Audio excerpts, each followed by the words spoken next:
Wow, we're live. I'm exhausted. I don't know how anybody has made it to work this week. I am just like emotionally drained, but I had to be here tonight so we can get off all of this angst and emotion and I don't know what Helena's got brewing. Off our chest. But before we go any further, this is the Snooze, Snark Alec News. I am Tony Solo, and with me every month is my buddy, my pal, my backbone, my cleanup hitter, Mr. Dylan Lang. What's up, Dill? Not much, guys. How's it going? It's good to see such a nice big crowd tonight. Fantastic. And I like every single one of you, so that's a plus, I guess. Even you, Kelly. Even you, Kelly. Nah, I don't like you at all. Not at least a little bit. That's okay. It's enough love for both of us. It's okay. What do we do on the Snooze? We talk Snark Alec news. We do discussions of things we like, mostly Walking Dead and zombie stuff. And that's what we're pretty much going to be doing tonight. But first, as always, because we do this once a month, we try to get the word out to everybody that no matter how much we don't like to hear about it, we do get older every year. So here are the birthdays that the Snarkouts will be celebrating between now and our next episode of the Snooze. And in fact, one of those people is actually here tonight, but we'll get to that in a second. First up, on April 10th, we have our good friend, Mr. T. Scott Brave Boy. His birthday is on April 10th. Never forget him. T. Scott Brave Boy. Never forget, I guess it was one of the early episodes of Snark Alec Radio where he was stealing his neighbor's Wi-Fi to watch it. Never forget that. That was awesome. From a golf cart, I believe. From a golf cart, That's right. He had to get out in the golf cart and move around to catch the Wi-Fi. I kept losing it. April 11th is Susie Cusey. Susie Cusey, April 11th. April 19th is the greatest guy in the whole world, despite what My he may birthday think passed about me already. personally. Is Mr. Kelly Toole's birthday is April 19th. Kelly Toole, April 19th. To clarify, Hitler's birthday was April 18th, so totally different day. Completely different day. Our lovely Canadian friend, Snark Alec, Bronwyn, her birthday will be April 28th, which is actually my dad and stepmom's anniversary, so cool. Alrighty. April 28th, Bronwyn. We're going to invade next month, or when I become president. And then... Does Canada have April as a month? It's March that's 2. when I thought that was when they hibernated. Don't they hibernate up here in They Canada? had like a month called Bacon or something. I could be wrong. Mudball. May 5th is James Graves Jr.'s birthday, and we round out May until the next snooze. May 12th is Rob Mulig's birthday. So that's it until the next snooze, and we once again, as always, want to thank Laura Norman for giving us the birthday information. Back to you, Tony. Okay, so with us tonight we've got the McGivna family, and they've just won a new car! Hey! John and Helena, partner from Snark Alec Radio Days, Mr. Kelly Toole, and author, Mr. MJ Khan! Oh, never gets old. Never. It never gets old. It does, doesn't it? But so before we get any further into The Walking Dead, I know everybody wants to hear about The Walking Dead. Got a message earlier from Miss Amy Figaro. We were praying for her last month. And little ass kicker Lucas, or as Dylan calls him, Cage. I like to call him little ass kicker. Had some surgery and stuff. Well, since then, subsequently, Amy went back to the doctor as a follow-up because she was in some kind of discomfort, and she had her appendix rupture. But everybody is doing good. LAK, little ass kicker, has gone to the doctor. He's getting good prognosis. So everybody is just resting up and getting better. Just keep praying for him. Yes. And maybe the only fatality over there will be Patrick. He'll just, go crazy from all the diapers he's got to change. He's actually, it's really great. Lucas is up to 9'4". I saw that earlier. 9 pounds 4 ounces. It's a tall baby. Yeah, that is. 9 foot. Yes. Yeah, 9 foot tall.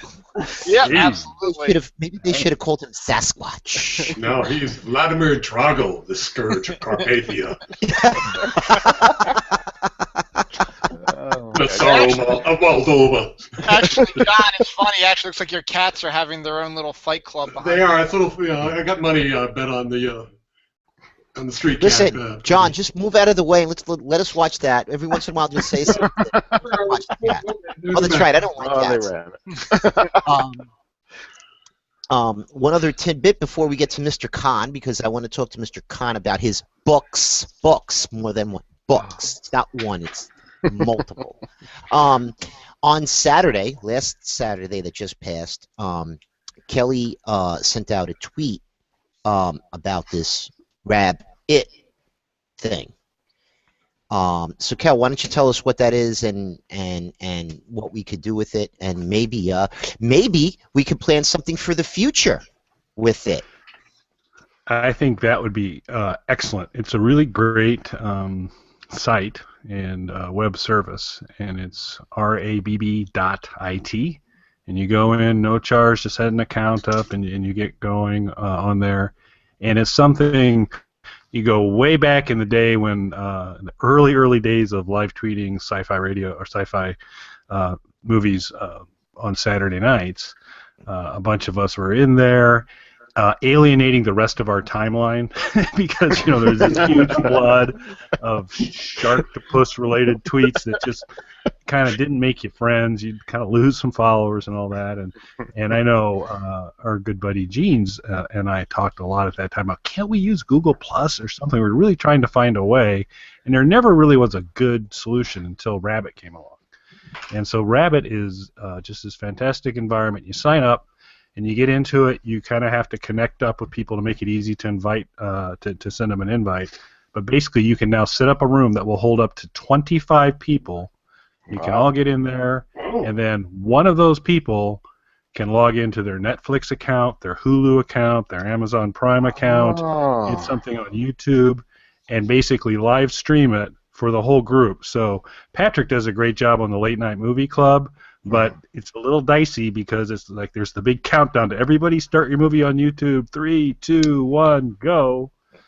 And Myrna's one of the people, and so there's an issue. There's a timing issue. And as time goes by, buffering, delays, or whatever, people start to get 30 seconds off. And when you're cracking wise in a movie, if you're making a joke about something somebody either saw 30 seconds ago or hasn't come up yet, it doesn't work as well. So Rabbit chases all that away. The video quality is fantastic because what you can do is while you're watching the movie, you can bring up all the people watching up in little circles if they've turned their video on. It's your choice. If you just want to do things through the chat room or just through your voice, you can do that. You choose whether your camera's on or off. And but it's Kelson, a really great environment.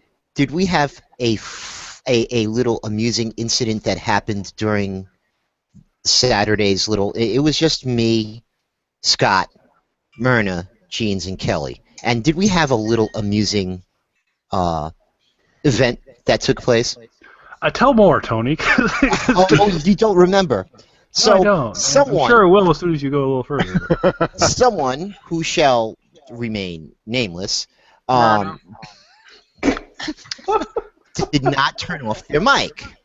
And if anybody's ever been in a hangout, if someone grabs a bag like this, your mic picks it up, and if somebody is grabbing water and their phones are making noise, so somebody moved away from the camera and then moved back into camera range, made a lot of noise.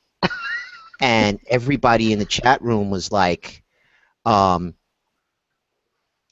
could she make any more noise and blah, blah, blah. Yes, it was Myrna. Could she make any more noise? And then Myrna starts reading the chat, and she giggles. And then in the chat window, she types, sorry. When all she had to do was say, sorry, and mute her mic, and she never muted her mic. And so anytime she made a move or did anything, for the rest of the night we could hear it, but it worked well, and that's why I was like, ooh, this works really good. And with 25 people, we could probably, on a Saturday night when there's nothing going on, just got to pick a better movie than Avalanche Sharks. It was pretty horrific. They did find a way to work in up-and-coming young scientist ladies. They did a good job there, but that's about it. Yeah. I think we should plan one again and maybe do, if everybody's seen Dead Snow. Dead Snow 2 is definitely a good movie, and there's no subtitles in that one. But anyway, and Helena, you've jumped in one time for a rabbit one, right? Did you? I You tried did. it once? Yeah. I did, and I used my iPhone. There is not an iPad app for it, so which was kind of a pain. So I think next time I would try to go directly onto the website on the big computer and do it that way. But yeah, it was great. Yeah, and you may want to check back because they are continuing to enhance it. They moved the room size from, I think it was 15 people to 25 fairly recently. So maybe, because it really needs an iPad version of this. Yeah, absolutely. I mean, your phone is nice and everything, but, seriously. No, but I think we got a bunch of folks that enjoy watching movies together and exchanging clever quips. It's a great environment for that. The actual video quality is good. And like I said, you can make your choices. My guess is you get up to 15 people, you maybe don't want to all try and be talking. You go over to the chat room, but you could do that. But it's a nice way to kind of have shared viewing experience. So it's RABBIT, and get in there and then friend me. I just search Kelly Toole in there and friend me. I know you don't have to mean it. I know you're not really my friend, but friend me, and it'll be easy for us to send invites back. Except you, Dylan. I don't want you to friend me. So, everybody is in here because they've got something special to talk about, but it just so happens everybody's got something special to talk about. Okay? So, last but not least, Mr. MJ Khan, who's an author. I purchased his book right after it came out, and it was sitting on my iPad, and I finally got around to reading it.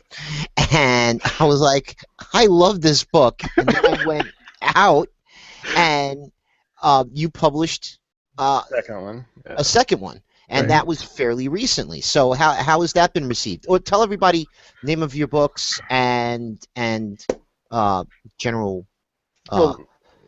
Well, thank you for that. The first one is Earth First, and it is kind of an update on the superhero genre because, as Dylan and everybody else knows, I do love my superheroes. I love comics. I love that pop culture. So I really wanted to write something that I would want to read that's kind of an update or a new spin on that genre.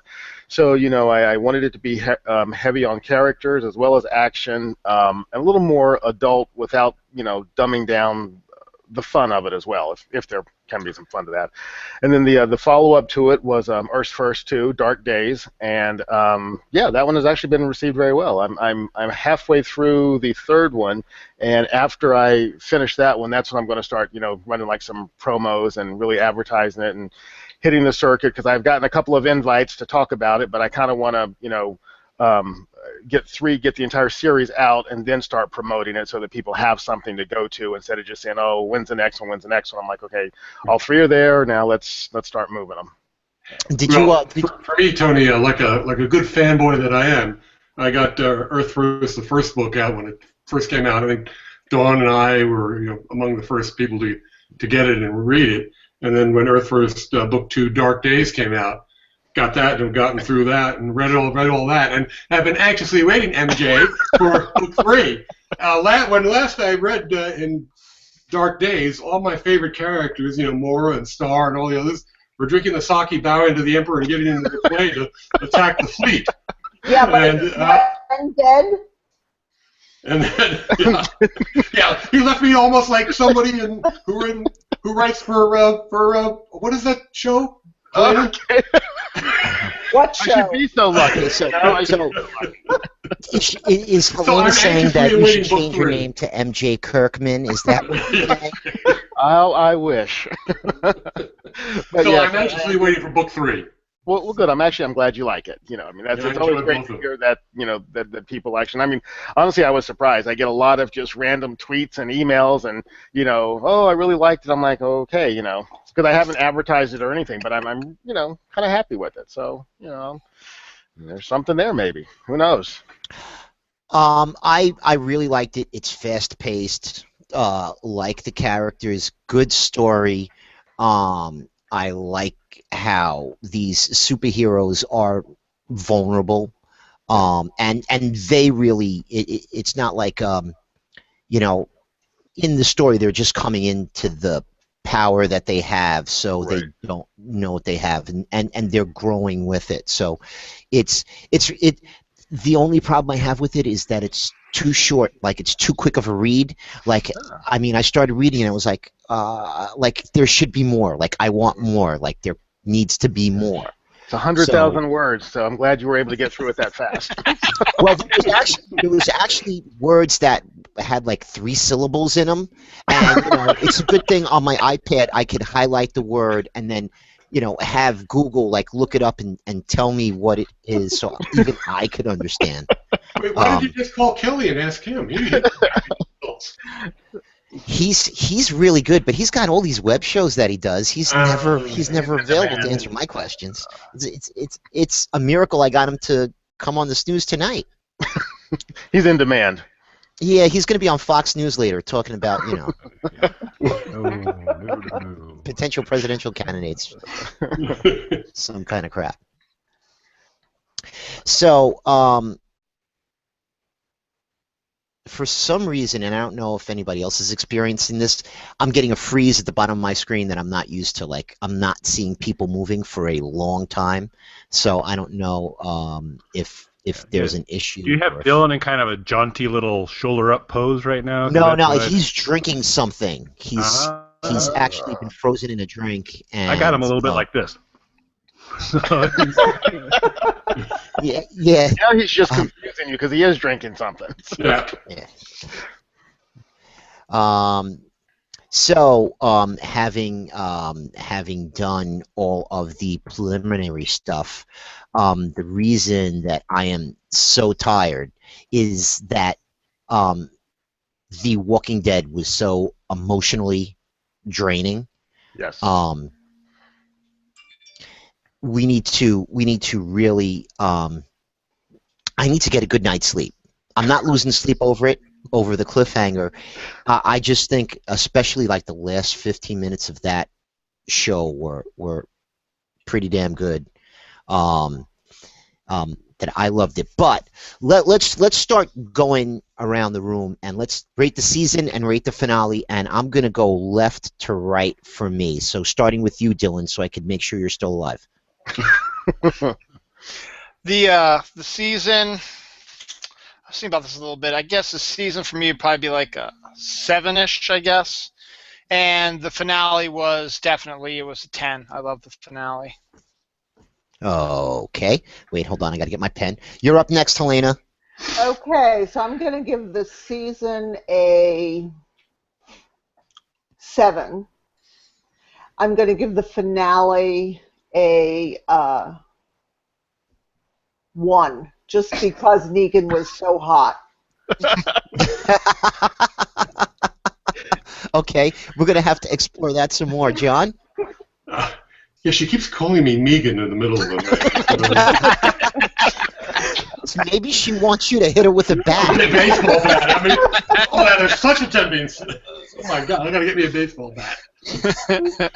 I would give the season overall an 8, and the finale, I would put that at around a 5. The ending that took me right up to the edge and then, boom, dropped me. We got to talk about the ending, for me at least. Cal? So for the season, I'd probably do 7.5, and for the finale, I'd give it an 8. I'd give it higher, except I just think they had a choice at the end, and I think they made the wrong choice. But I thought everything else in that finale, particularly the second half of it, was pretty awesome. And I'm a big Negan fan, so I had been waiting for this episode to see how they were going to pull him off on TV, and was very pleased with what I saw.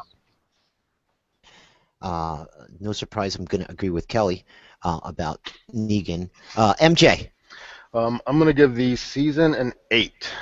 And you know what? For the finale, I'm going to go with a 10. Just because that 10 minutes leading up to that ending, I don't think I breathed for the entire 10 minutes. I think I held my breath. I almost passed out before he ended, But I just think that was just so tense, and I just was like, I don't know what's going to happen. I want something to happen. So, even though with the ending, I'm going to give that a 10. Okay, and I am going to agree with your numbers. I'm going to give it an 8 and a 10. 8 for the season and a 10 for the episode. But here goes the funny thing. And I'm going to bring this up now. And it's just funny, though. Like, it seems like Mike should be here to give his ratings, but I guess he's not around. Maybe Negan killed Mike. It's possible. Maybe Negan is Mike. It's quite possible. Have we ever seen them together? I don't think we have. I didn't see Mike on Sunday, so I don't know. Hello? Hi, Mike. Hi, Hello. Mike. Hi, Mike. Well, Negan. Hi. It's Negan. Negan! Gee, what a coincidence. There's a man that's had drama teaching right there. That was totally believable. So, Mike, we were just giving ratings to the season and the episode that you haven't seen. So, if you're going to rate the season and the episode, how would you do that? Like it matters. So do you want separate ratings for the season and for the episode? Yes. So we're going to get one. So let's see. For the season, I'm gonna have to go with overall now. Whole season, it's gonna be dollar store battery on a scale of 1 to 10. Dollar store battery, like it kind of gets you a few feet away from the store, but doesn't get you all the way home with whatever you need. So it's a dollar store battery. That's what I would get for the season. And for that individual episode, first off, let me just say I was not expecting that much male frontal nudity. I don't know if you guys really discussed it at great length yet. I assume that's all that's been happening on the show, is you guys talking about the amount of bared penis in that episode. You were watching. I was shocked. I didn't mind, but I was shocked. I think he was watching Caligula. Yeah. I think Michael's on one of those mainstream sites again that he frequents so often. So given the amount of male frontal nudity, and Kelly and I discussed this in great detail.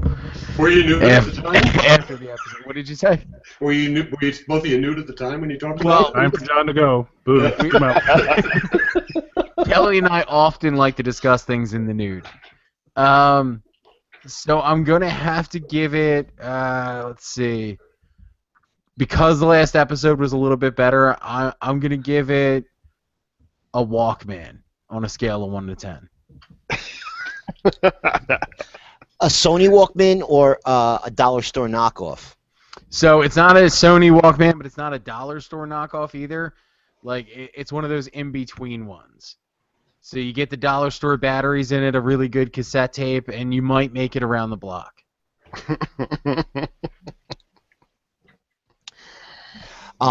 So everybody really wants to talk about the ending, and everybody really wants to talk about who they think died. But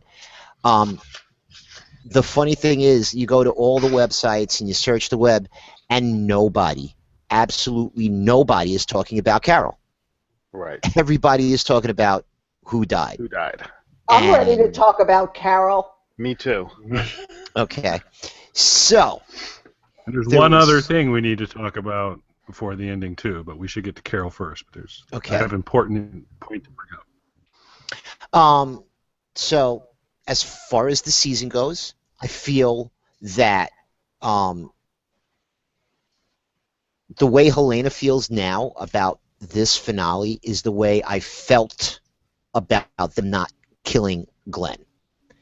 When they didn't need to kill him back at the dumpster. I got over it because when you get to the finale, I think maybe they're going to kill him. I don't know. I think there's a good chance it is him, but at this point, I really don't care.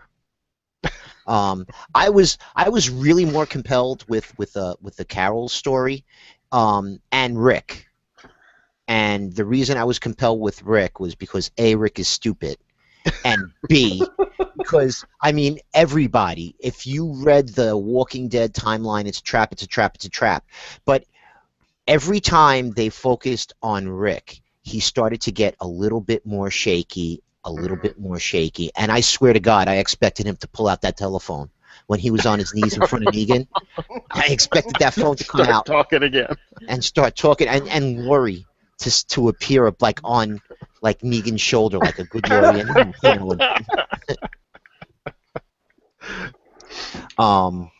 But Carol, like what has happened to Carol? Did Morgan mind screw her? Is that what happened? I still don't understand that storyline. So, anybody have any thoughts? I think that's what he was clumsily attempting to do. Was that somehow Morgan rubbed off on Carol? I thought that was one of the major problems in this in the whole season. It doesn't track that Carol would, suddenly come upon Morgan and say, "Oh, I can't kill anybody. This is terrible, terrible." Especially when they were overrun by the wolves, and Morgan is running around handing out flowers, and she's stabbing them in the head, and all He of the did people not that, hand out flowers. practically he ran around with his stupid little stick, and then everybody that Morgan interacted with, it never turned out well. Whereas the people who Carol stabbed in the head, at least they stayed dead. And it just didn't track. I don't know how did Carol get so broken so fast. So that was one of my issues. I've said that about literally every woman in my life. So, just one little point. I'm not a Morgan apologist. I guess I am a little bit. But, yeah, so everyone who dealt with Morgan thinks didn't go real well. But, Helena, what I'll add to it is, anyone who's hung around with Rick is screwed. Because this guy's probably the worst strategic planner ever. Honestly, I would agree with Helena, though. I just wonder why it happened so fast.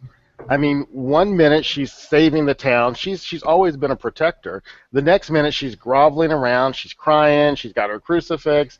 When she first started that whole thing, I thought she was putting on an act. Oh, woe is me.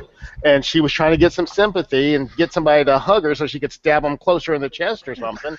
Yep. But then, I'm like, man, she's not acting. This is real for her. She's having some type of mental break here in the middle of the apocalypse, and she's come all week. I just don't know how that happened so fast. I mean, I don't know what flipped the switch on her. When I think maybe one of the things that happened when the Saviors had her and Maggie, and she had the conversation with the redheaded chick who was like the secretary, and she realized that their stories were kind of similar, except she was battered, right? And ordinary good people are in a situation where they're fighting to stay alive, and that was one of the most interesting things about the finale, was when one of the Savior guys gets up and says, "Hey, you guys think you're the good guys, don't you?" And I want to bring Dylan into this because Dylan and I brought this up in our last conversation in the last news where I said, and it was right after the episode where they go in and they, kill the Saviors. Murdered. They did their preemptive strike, and I said to Dylan, our good guys ain't so good no more. Right. And if you look at the balance sheet, the Saviors killed Denise. How many Saviors did they take out? Oh my God. And okay, here goes another thing that's bothering me. How come they didn't bring that RPG with them? Where the hell was the RPG? They had more than one shot. With Father Gabriel protecting the one person left in Alexandria. Yeah. Yeah, Father Gabriel's going to be in charge from now on. Hey, another Rick decision. Another Rick decision. I like that one. Well, I mean, okay, so let's cut to the chase. Who do you think is going to be the person that is the recipient of those awesome swings of the bat from Negan? Dylan? Why don't you let someone else go first? Okay. No, I already know. I just want to see what everybody else has to say first before I say something. Helena? I have a sneaking suspicion that our intrepid little writers at The Walking Dead don't really know yet themselves. I think that probably the original plan was to have Glenn be it. But it wouldn't surprise me if it turned out to be some red shirt that that one guy, what's his name? Aaron? Who was yes, it'll be like that. So, to continue this unsatisfactory trend. And at this point, Glenn is, it's like you almost assume he's already dead anyway. So he's dead inside. Yeah, he's got dead eyes. So I'll say Glenn. I don't care. John? I'm thinking Glenn also. Just since he dodged a bullet during the first half of the season, it's not going to last through the whole year. So I think he gets it in the head from Lou Steele. Kel? Well, before the show, Tony sent the actual dialogue Negan speech out to everybody beforehand, and what a wonderful read. And tracks a lot with the comic. It's just, wow, it's just so awesome. But that reminded me of some stuff there. So I can, so I already know some knots. So we already know Rick and Carl wouldn't, just from a show point of view. But he also says, he goes, look, if anybody moves, cut the kid's other eye out and feed it to his father. So if he says that, who's ever in front of him clearly cannot be Rick or Carl. So we take them off the table. Then whoever got bashed actually rose up at least once, taking it like a champ. So that takes Maggie out because she was already on death's door, so one to her noggin and she's done. I don't think Rosita's got a lot of bounce back, so I think if it was her, she'd have dropped there. So the only people that could possibly have gotten back up were Michonne, Abraham, Glenn, or Daryl. And so I think it's Daryl, second Abraham, third Glenn. That's where I stop. Mr. Khan? I think it was Daryl. I'm going to say Daryl first and then Glenn, because I think that Maggie's already on the way out. I think if they were going to kill her, it wouldn't have been as much fun to make it as suspenseful as this. I really think that they're going to take such a beating over this ending that they're going to have to be like, okay, we can't redshirt somebody. This has got to be somebody that's important to the group that everybody loves. We got to really make this next one count. So I think it's going to be Daryl. Mike? Well, knowing this season inside out the way that I do, and also adding that anytime you can fit a phallic object with sharp edges into any sort of entertainment, I'm in. I'm gonna have to go with Daryl as well. Dill? I think it's going to be Glenn. I've been saying it's going to be Glenn since Sunday when I've been talking to people elsewhere about it. At first, I didn't think they were going to go that way because whenever you read a story leading up to the Negan episode, everyone mentioned, well, it's Glenn who dies in the comics, and Walking Dead tends to like to flip the book when it comes to a lot of things, i.e. Denise getting killed instead of Abraham. But the more and more I think about it is they have a whole new interesting storyline coming up, the aftermath of what happens here with Negan in control and Rick and the crew trying to make their way back up. And the only way you can really advance that plot that I think is to have it be Glenn, because in the end, Maggie, that leads to Maggie splitting from the group and taking over Hilltop eventually and leading Hilltop. And you need to have that without Glenn around, because you need to give Maggie that chance that she's been through so much in her life. She's going to be okay. They'll make it to Hilltop, because after this is all over with, if they're going to follow the comics like they do sometimes, Negan and his crew are going to say, we'll be back in a week, we'll see you later, and they leave, and then that gives them a free reign to go up to Hilltop. Hilltop finds out what's going on. Maggie says she's going to stay. And she's got the doctor there. That way the doctor can take care of her. They can watch her. Maybe she'll be on bed rest until she has the kid. And then, she'll be in total shock. So other things that were pointed out, I agree with Kelly's assertion about how you can eliminate certain people. And so that was a good point. I agree with MJ's point also that you need to, I think it was yours, MJ, that you need to kill somebody major.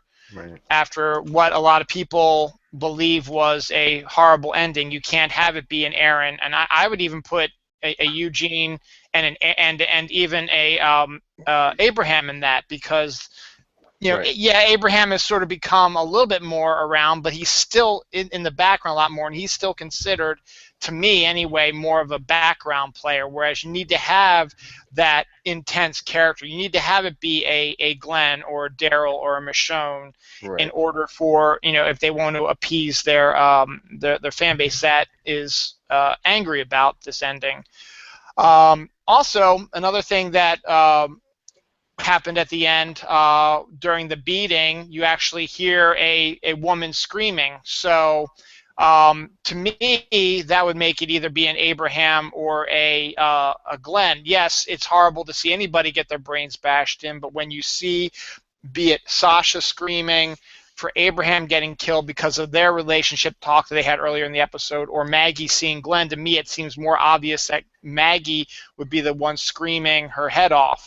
And on top of that, also, remember when Negan's talking to all of them, and he goes to Maggie and says, "I'll just kill her right here," and Glenn's like, "No," and then they pull him back. Says, "If anyone does that again, we're gonna punish them." So I think he it didn't happen again, but he didn't forget that in the middle of his monologuing, as it were, Glenn interrupts him, and that pisses him off. So I think he's gonna. It was rude. It was very rude. He was making a lot of important points for Glenn to go.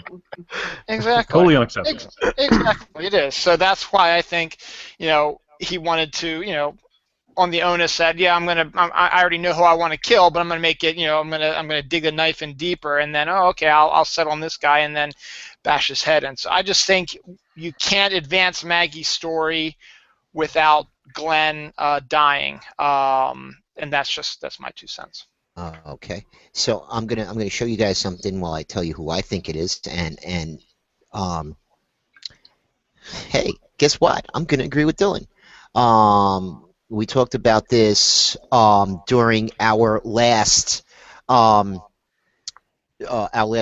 of the Snews, and there was a little bit of foreshadowing there. If you remember when our good group of people were murdering everyone, Um, above the bunk of one of the guys that Heath and, well, actually Glenn killed was a bunch of Polaroid stills. Well, they weren't Polaroid videos of people that had no faces, and that could have been foreshadowing for Glenn.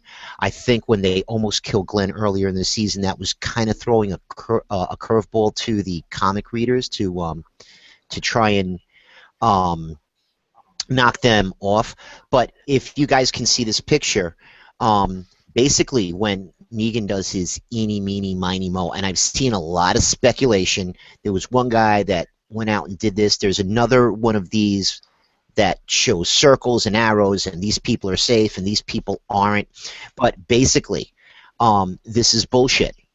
When Negan starts doing his eeny, meeny, miny, mo, he starts counting in this. These are the order in which you see the people the first time he does his eeny, meeny, miny, mo.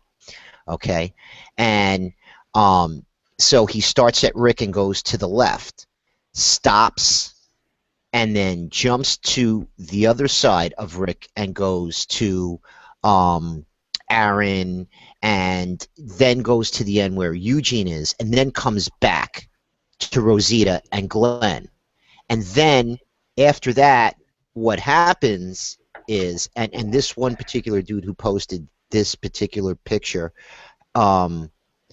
says that it has to be Glenn, but his counting is off. After that, they show the bat, and sometimes they show somebody, but the bat's not pointing at them. Like sometimes you see a person, and then sometimes you see that first-person view with the bat in your face. But the way that this is the way he counted, so it's not like he started at one end and went eeny, meeny, miny, mo. There is no way to figure out. And on top of that, the writers said they know who is going to die. Nobody else does. The cast doesn't know. They don't know who's going to die. My opinion, it's going to be Glenn. They're going to kill him because that's the way it happens in the comics, and that's what they're set up for. However, I would say that there is a possibility it's Aaron, not Aaron, Abraham, or Daryl, because both of them really don't have a storyline. Those three people don't have a storyline going forward, and they'd have to really change things up. It seems like a lot of people are trying to point at Michonne, that it could be her, but they just put her in the role that Andrea has in the comics. So I don't think it's Michonne. And plus, if you read the comics, and I don't, but what I've heard is Negan's got like some kind of a code, and Negan also has a harem. So I don't think he would kill any of the ladies unless Denise was one of the ladies, because let's face it, she's probably not the most attractive one. So that would. And technically, that was more Dwight and not Negan. Negan wasn't like kill Denise. He's like kill one of them, or doesn't matter who it is. But what I'm saying is, if Denise was there, maybe Negan would kill her, and whatever. I've heard that Negan has some sort of code he lives by, so like women would be safe and kids would be safe. Negan leaves by the code of awesome. That's the code he lives by.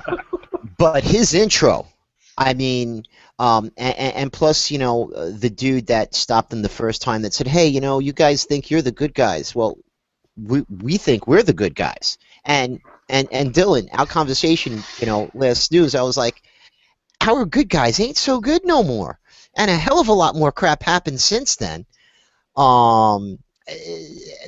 Does anybody feel that way, that maybe our good guys ain't so good?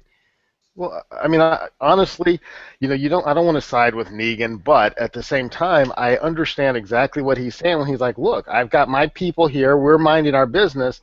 You basically went to one of my, camps or whatever he does with the Hilltop, volunteered to take me out in exchange for whatever, and you go around killing half of my people in their sleep.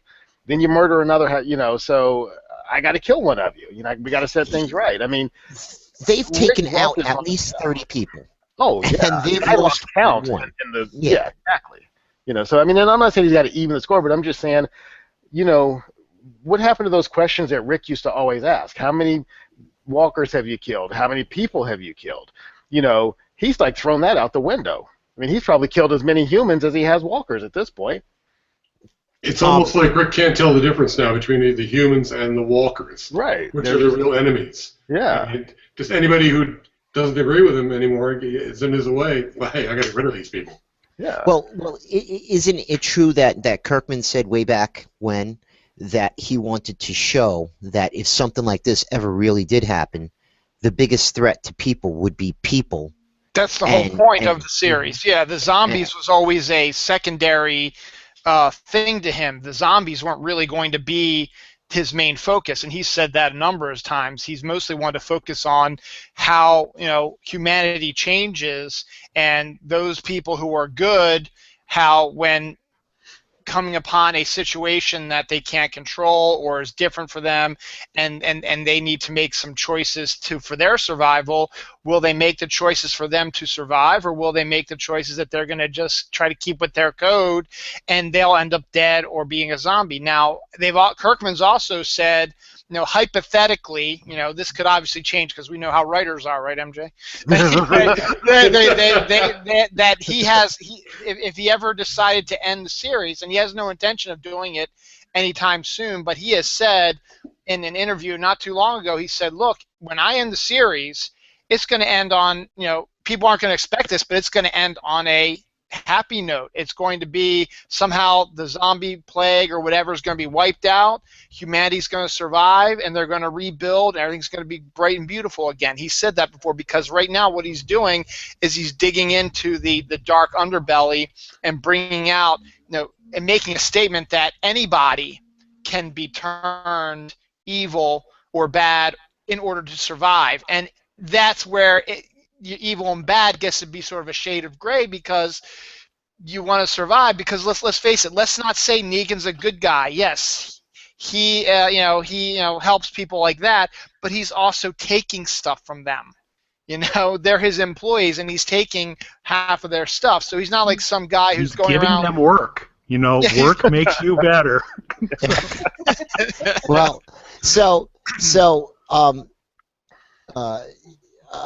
I do like the Negan character, and Kelly's just hitting it right on the head here. He sounds like a mob guy. He sounds like a total. If I kill you, you can't work for me. So car salesman. No, he's smart. Unlike Rick, who's stupid. Because my points are, let's look at the Rick plan history, shall we? Got a prison. Don't have a prison anymore. Got Alexandria. Get it overrun by walkers. Got to get Maggie to the hilltop. Somebody gets their head caved in. Negan plan? I roll these people in, and I got a whole bunch of new employees. So I'm not going to kill all of you. Somebody's got to work for me. So he's smart. And it can't be Michonne who dies, because that would mean everybody Rick has slept with has died. Yes. He's gotten killed. Never going to have sex. wait, hold on. All of Negan's ladies, they're still around. Yeah, Negan saves his women.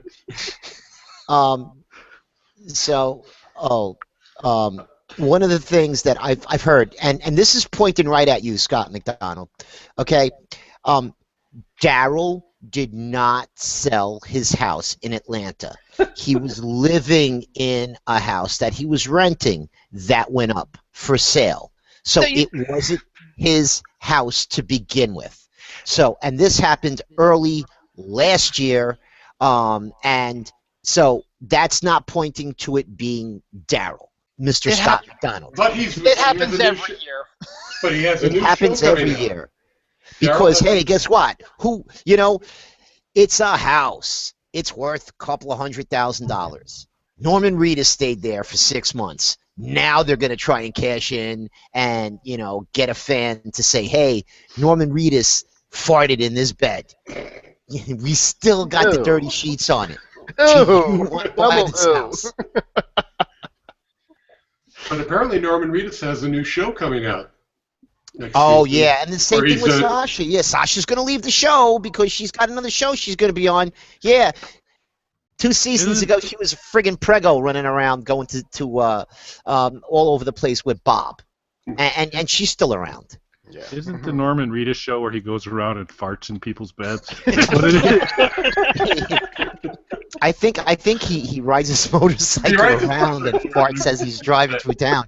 You know that Harley sound? That's really not the engine. Norman farts. It should be called Norman Reedus farted here. It quite possibly could be. So let's dispel that Norman Reedus thing. I mean, the biggest thing that they could do, if they really were looking for shock value, would have been, okay, shock value was Denise getting killed.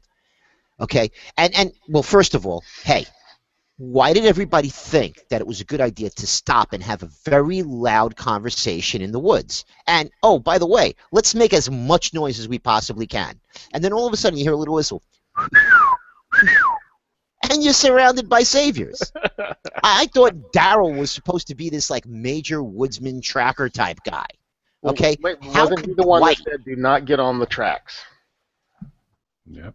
You know, so he said, don't get on the tracks, but he didn't follow up. And, you know, they get on the tracks, and boom, there goes Denise. So, you know. Well, that's because Denise had to stop and prove that she was, you know, tough and go after the cooler in the car, which was Ridiculous. right. You know, I mean, why would they let her go in the first place? You're the only doctor in the town. Shouldn't they have like put her in the basement of a house somewhere, surrounded by 4 solid walls, and be like, no, she needs to be protected. Pull her out when we need her, but leave her down there. Yeah. Put her back in the pantry. She did explain why she had to go out there, because she had to prove to herself that she could toughen enough. She had to prove that she was in phase 2, just like Eugene. Yeah, how'd that Okay. And And you you wanted to know say something? tough shit, doctor. You stay home. Just go to the woods outside Alexandria. There's plenty of zombies still walking around. Well- Kill them there and come back. Well, That was an awesome unfortunately, scene. Denise did not stick around long enough to take a page out of Eugene's book and learn how to bite a dick. That's And while I'd like to expand on that point, what I'm I gonna am do going to is, expand on it, and Kelly that's can't the expand reason. on it yet because he's saving that for a chapter of his autobiography. You know, I liked it when you were quiet there, Mike. Why don't you keep it that way? But I just wanted to point out that the Denise scene, totally agree with MJ. That's like, you do not let your only doctor out. You just don't. Even I don't care what she wants to do. No. Yeah, I agree with It's a you great guys. scene because I cannot watch any further outdoor conversations in Walking Dead without every minute waiting for a crossbow to come out of somebody back of somebody's head. Every single time 2 people are talking, I'm like, oh god, there's going to be a crossbow bolt. And she kept talking. She's like, I'm still going to get my point out before I die. Yeah, and again, now Holly just tweeted out a picture of one of the roadblocks, okay, and even the logs. Hey, where was the RPG? They didn't have just one shot. They had that suitcase full of rounds for that thing. You know, why didn't they bring that with them? Because Okay. Rick is cocky. And an idiot. I'm not going to say you're wrong, because look at what the outcome was. I mean, listen, he had to be an idiot so they could get to that scene. But, I mean, seriously, a lot of people pointing out the Eugene thing where he gave the plans to make bullets to Rick, and, oh, that's why Eugene did that, because he's going to die. Yeah, Eugene didn't know he was going to die, but he knew he was going to be separated from the group. Right. And he felt that that was the right thing to do. I think there's been more foreshadowing with Glenn, and as I was going to say before, shock value is Daryl is on his motorcycle going down the road, and bam, he's dead. Arrow through the head, you know, zombie drops out of a tree and kills him. If you want a shock value, that's how you get shock value. There's a lot of tension building up to this finale, and I love the ending of it. Mhm. I love the way it ended. But there should have been more of a payoff, and I think that's Helena's problem. You see, and she feels exactly the way I feel when Glenn should have been dead. That's true. That is true because I thought of you. It's like, God, I remember how mad Tony was about the Glenn thing, and it's like I feel that way about this. I thought it was such a cheesy ending. It was a purposeful setup, and they did other things that just didn't make sense just to put that in there. And again, I think that was just a curveball to throw, because at the same time they also did the Rick Arm thing where Rick, hurt his hand. And, Right. early on in the comics, Rick loses his arm. So that was maybe a nod to the comic fans. But still, come on. If it's not Glenn, it's not going to hurt me either or. I just don't want it to be Abraham because he's got, like, the best freaking lines. Yeah. Oh, no, Eugene. Well, Eugene finally had one of his, he had some Eugene-isms that we haven't had in a while when he was with Abraham on their little trek. And we haven't had that from Eugene in a while because we haven't seen him. So I don't want Eugene to go either. And, hey, right now it's not good to be gay on the show because, they kill off gay characters. And so that's why they can't kill off Aaron, not because he's gay, because I like the dude. Whether or not he's gay has nothing to do with, and he's got contributions to make. He's a smart guy. But I think I think it's going to be Glenn. But then they're going to have to get some more Asian characters on the show because we need to keep our diversity going. No, I'm serious. I mean, I like to see diversity in this cast. I haven't seen much diversity on the Negan side. Just awesome, top to bottom. I thought they were all Trump supporters. I wouldn't be surprised to see two buttons. Actually. That would be pretty awesome. I would say they look like lumberjacky. or like Johnny Appleseed type guys. Yes, but I did need to kind of bring up one important point. So we mentioned him earlier, T. Scott. So he's a man of weight and importance. He's a man who watched our show on a cart. He's a man he's the only one of us who has ever been on the show. One of his tweets was on Talking Dead. And during, so he's a man we need to listen to.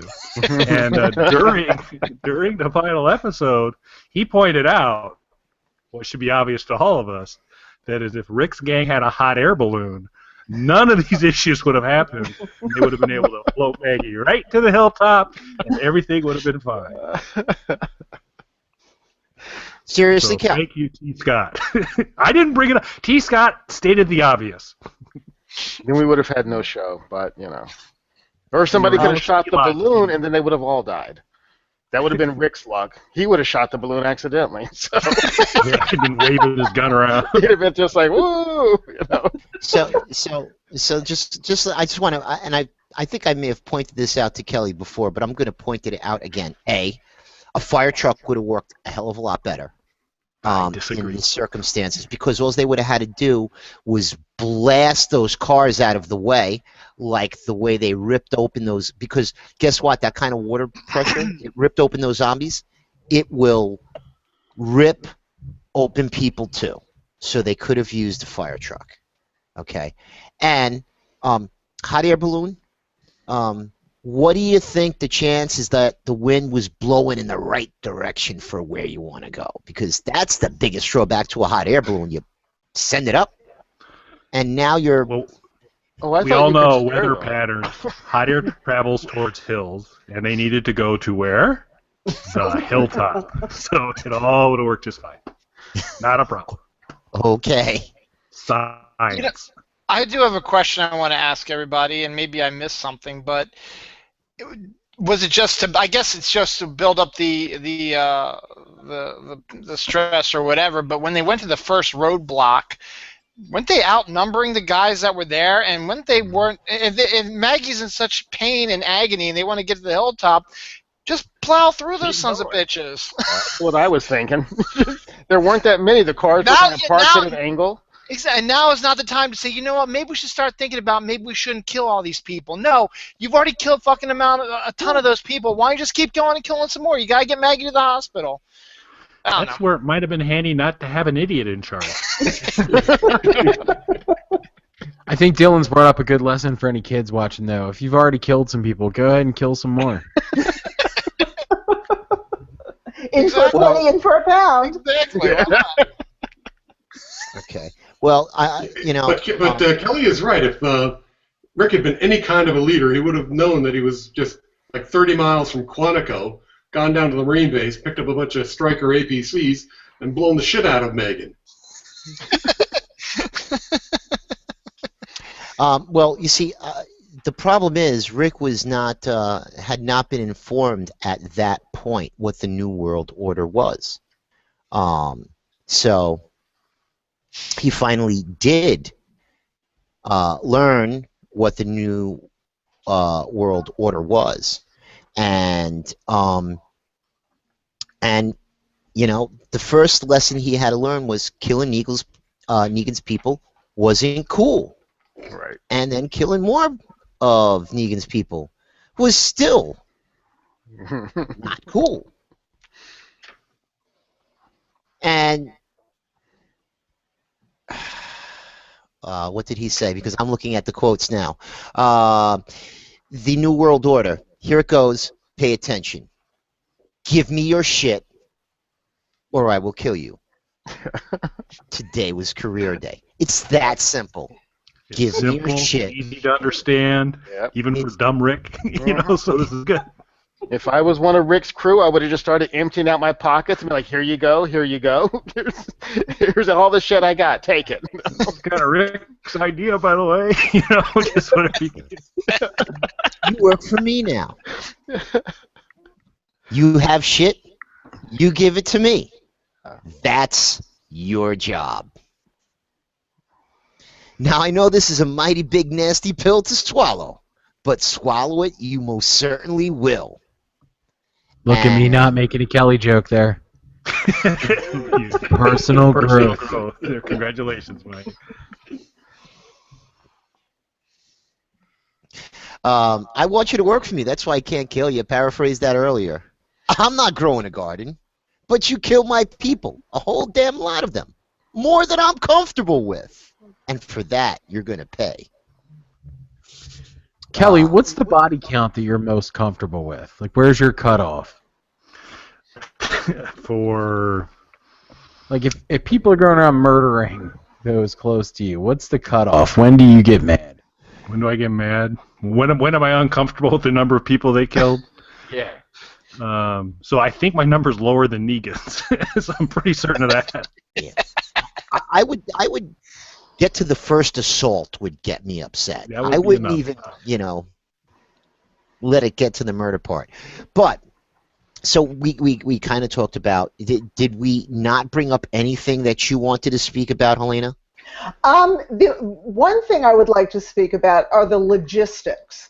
That is Negan supposed to be this mind reader that he knew just today Maggie's going to go to Hilltop because she's falling apart at the seams. And let's erect all these roadblocks. And let's get all of the zombies together and chain them up. Oh, and let's build this log fortress. And let's get, 25% of my 60 bajillion people together and all have them whistle in the woods. Okay, I'll answer some of that for you. If I know where you are, there's only a limited number of ways in and out of your area. So if I wanted to isolate you in a town, it probably wouldn't be so hard to do.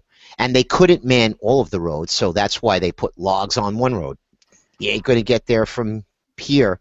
But he was very good about doing the gradually escalating roadblocks and ensuring that our intrepid band showed up at them in order. Well, yes and no, but we also know that Negan's troops use walkie-talkies. Right. So that would make them being able to move assets from one place to another easier. But like I said, they had the whole area around Alexandria because there was another roadblock that they did not hit, which was the one that Carol ran into. Okay, where there was just a few guys. So that was also part because they identified her as being somebody from Alexandria. So I think they had people out there on the roads in certain spots, strategic spots where you could put them. A couple of other roads were blocked. And I think, again, Negan is awesome and a better planner than Rick. I'll give you that. May have a hot air balloon And to it's also use hot. to watch.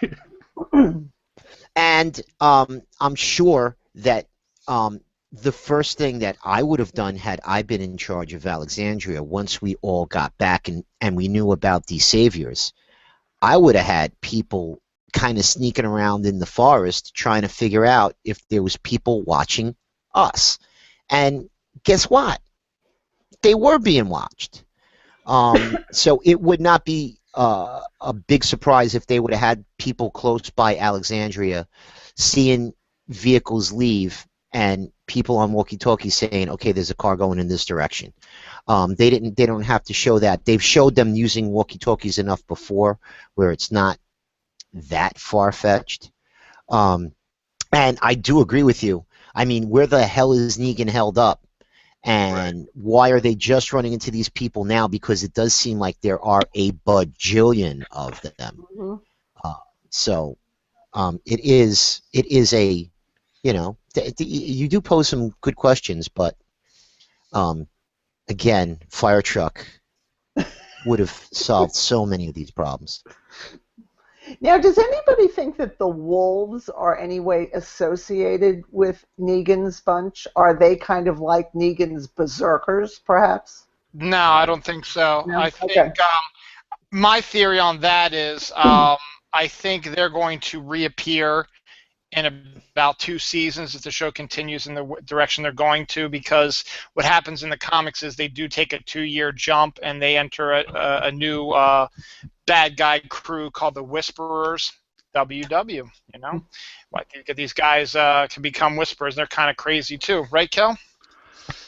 Yeah, they are definitely crazy. I don't know whether the wolves are the genesis of them or not, but there's more crazy. But we've got at least 1 or 2 seasons of Negan awesomeness ahead of us. Absolutely. So now my question is, I think too, actually. the dudes that met up with Morgan and Carol, are they saviors? Nope. Or are they Whisperer guys or another group that we don't know anything about? Kelly, I'm giving this one to you. All right. So Jesus, the character, would like to talk to you about my personal relation. The character Jesus pointed out, hey, the world's about to get a lot bigger for you. So now we know there's the Saviors encampment, there's the Hilltop, there's another one. It's a pretty cool one. It's got some fun things, and they have a fairly distinctive way of dressing. Do they have a water slide? No, not that I know. Do they have an of. inflatable Titanic slidey thing? That would be awesome. No, I don't think so. I think it's more. I'd go Ringling Brothers more. I think it's something. Would I be able to find the answer in this book? Would I be able to find the answer in this book? Perhaps. I don't know. Well, the kingdom of heaven is at hand. So. Well, and hey, your last day on Earth. It was somebody's last day on Earth on Sunday. Yes. I'm just really like amazed that so much energy is being spent on this, you know, and people counting and people trying to figure out by the View when, okay, I don't watch The Talking Dead. When I watch it, I usually watch it up until they do the in memoriam stuff, you know, for those who died. And in that first segment, Gimple said nobody knows who they killed. So I don't think there's any foreshadowing or any clues. I mean, I believe Gimple said there was clues to who was killed, but I don't think the clues were actually there in that last couple of minutes. I think it was other things that happened, and I think it was also his attempt to shroud it, because there was a couple of things that happened. I mean, why did Abraham have that conversation with Sasha about making Bisquick with her? You know, which is actually going to be the name of their child. Bisquick.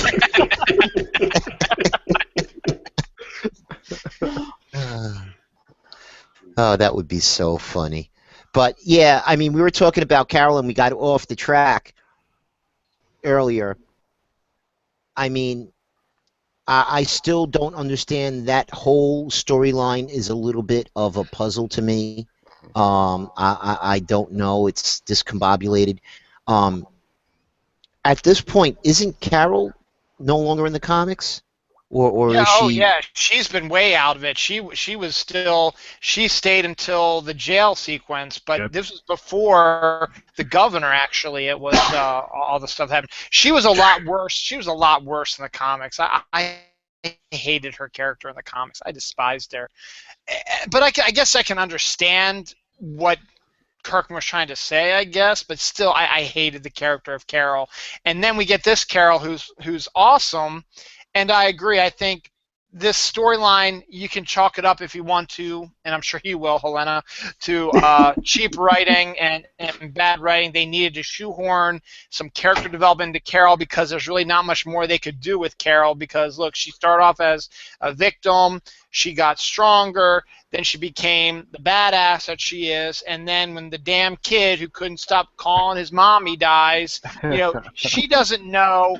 She could not know that he was thinking of what she was saying to him before he got eaten. But you might be able to infer maybe that she thought that it might have been her fault that she said those things to him, and maybe if she had a little bit more tact, that maybe he wouldn't be as freaked out. And you could say maybe, okay, that takes off in this direction of why she's starting to doubt herself. But I would have preferred a more subtle doubting than all of a sudden 1 minute you're blowing away wolves with no problem. I mean, she sees the one wolf save Denise and doesn't give a rat's ass. I'm gonna blow his fucking brains out. Boom, he's dead. You know, she doesn't care. And then all of a sudden she's like, oh, maybe that's not a good thing to do. And maybe that has something to do with Morgan talking to her a little bit. But you know what? That's the one thing, and that's one of the reasons why I think I gave the series a 7. That and the Glenn thing at the beginning of the season are a couple of reasons why I gave this one a complete 7 instead of an upper numbers, because this Carol storyline, if it was more subtle, I could maybe get behind it, but this just seems like a huge turnaround. Now, originally, what my thought was we know, those of us who read the comics, we know that Maggie eventually takes over Hilltop and runs it. And I thought, okay, if they really wanted to surprise us, maybe they would kill Maggie in the season finale or whatever, and then you can give Carol and make her the leader of Hilltop, and maybe she should have that doubt then, because you can't have a captain, you know, I'm gonna throw Star Trek in there, the Piper Maru or whatever, whatever the test is. I'm a horrible Trekkie. I wish Aaron Ellers was here. Kobayashi Maru. Yes, thank you. Where, you know, the whole point of it, you can't win and you need to learn fear. Maybe that was the point, was that they were building Carol up to be the leader of Hilltop, to give her this, okay, she's going to be a good leader now, because not only is she's going to think twice about killing somebody, but she won't hesitate. She'll also think about other stuff as well. But then when they brought the Kingdom in, which is, to answer your question, Tony, that's who those guys are. They're a group called the Kingdom. And when they brought them in... So the Kingdom's come. Yes, the Kingdom has come. Just keep rolling with that. But I'm going to come roaring in, Tony. Roaring. Well, actually, let's just take a side view. Kelly, do you think they're going to do that? I mean, don't you think that's kind of for a TV show? I wish they would, because that'd be freaking awesome. Pretty awesome, but it seems like a stretch. There's a lot of stuff, and see, I found this great website.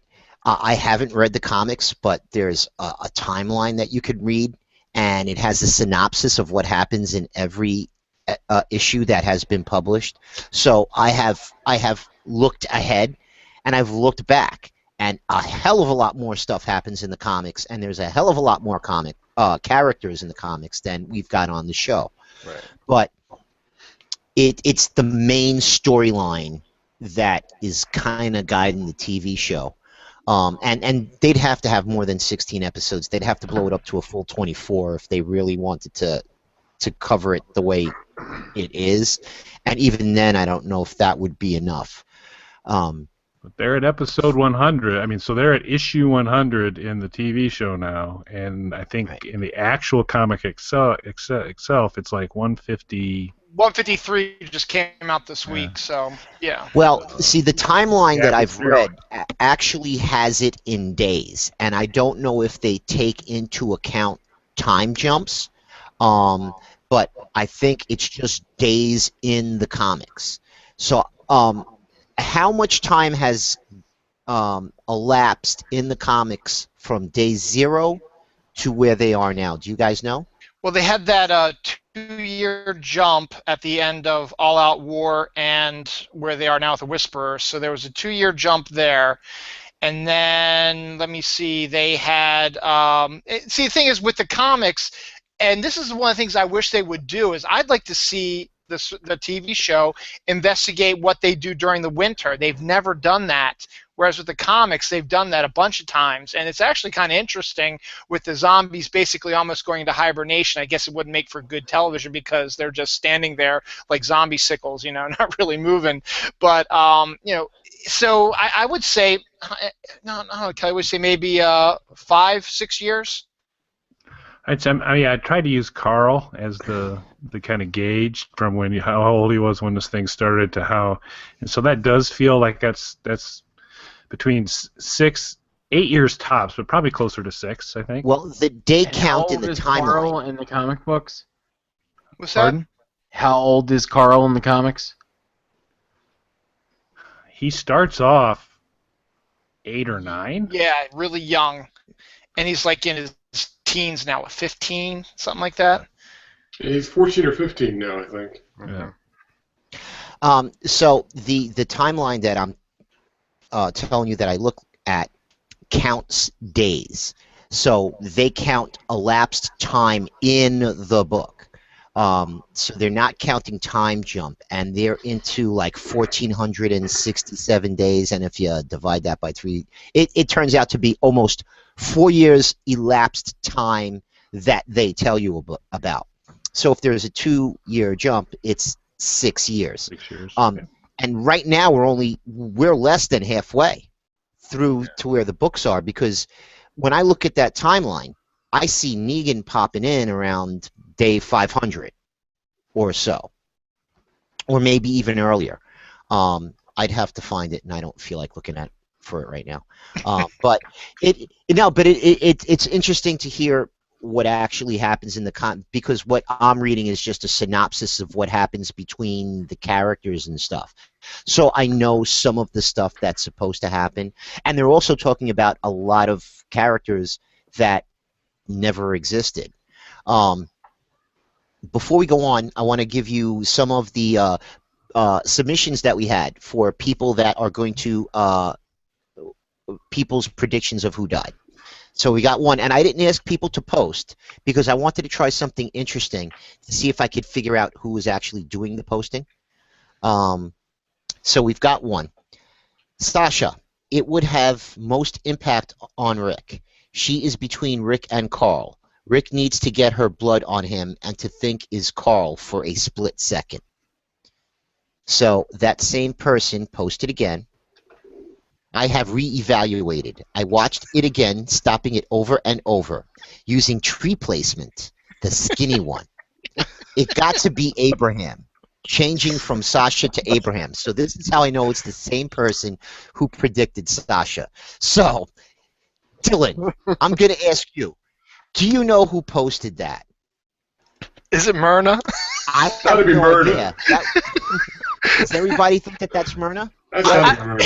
It's gotta be Myrna. I didn't ask people to put their names in. So we've got a Sasha, then a not Sasha, and an Abraham. We've got a Eugene, and Maggie, and a Maggie, another Abraham, the viewers, and then a fucking maybe Daryl. And then I think when we were discussing it, I think Laura Norman said Glenn. So we were having a discussion back. I think she tweeted out that she thinks it's going to be Glenn. So Okay, and I know who said the viewers. That had to be Scott McDonald, because he said, "Do you have any suggestions for future show topics?" He said, "Finding Bigfoot and mountain monsters." So, and the last one had to be Holly, because it was Happy Beer Day Boss, and she put in an Abraham and a Daryl. But 7.5 is the rating that was given to the season by our fellow Snark Alex. So Kelly hit it dead on, There you go. and Man of we're the a little people. bit higher than Man of average the there, MJ. And Helena and John were just a little bit. Oh no, John, you were 8 and 5. So that's interesting.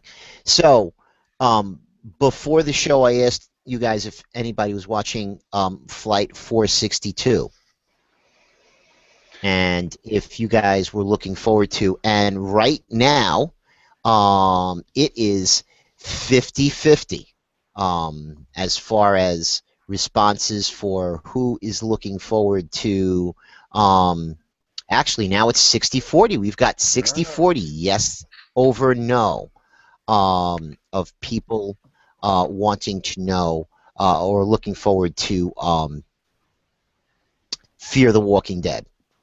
And I am actually looking forward to it. And that might be one of the reasons why I don't feel so bad about there being no Walking Dead this week. Because I really don't care who they're going to kill. It's going to be 7 months. We'll find out anyways.